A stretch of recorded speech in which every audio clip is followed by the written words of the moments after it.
नमस्कार, आपण पाहताय कोकणशाही चॅनल कोकणच्या समृद्धीचं। मी चिन्मय गोगळे। कोकणशाहीच्या सकाळच्या बातम्यांमध्ये आपणा सर्वांचं स्वागत।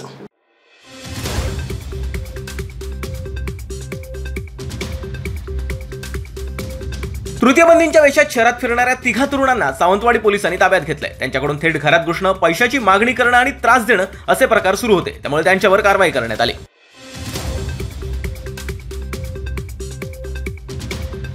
विनायक राऊतांनंतर आता वैभव नाईकांची वेळ। विधानसभेचा महायुतीचा उमेदवार धनुष्यबाण चिन्हावरील हवा, शिवसेना मालवण तालुका प्रमुख राजा गावकर यांची मागणी।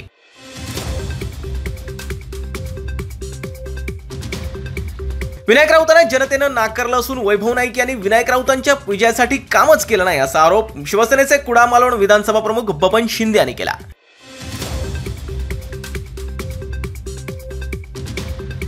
आमदार खासदारांच्या मवाळ धोरणामुळेच मालवणचं मताधिक्य घटलं, महेश कांदळगावकर यांचा घरचा आहेर।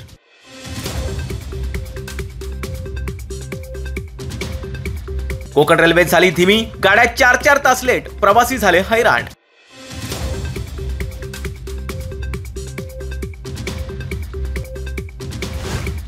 आणि याबरोबरच कोकणशाहीच्या सकाळच्या बातम्यांमध्ये इथेच थांबतोय, पण तुम्ही मात्र ताज्या अपडेट्स जाणून घेण्यासाठी कोकणशाहीचं YouTube चॅनल आता सबस्क्राइब करा, फेसबुक पेज लाईक करा आणि Instagram पेजला फॉलो करायला विसरू नका।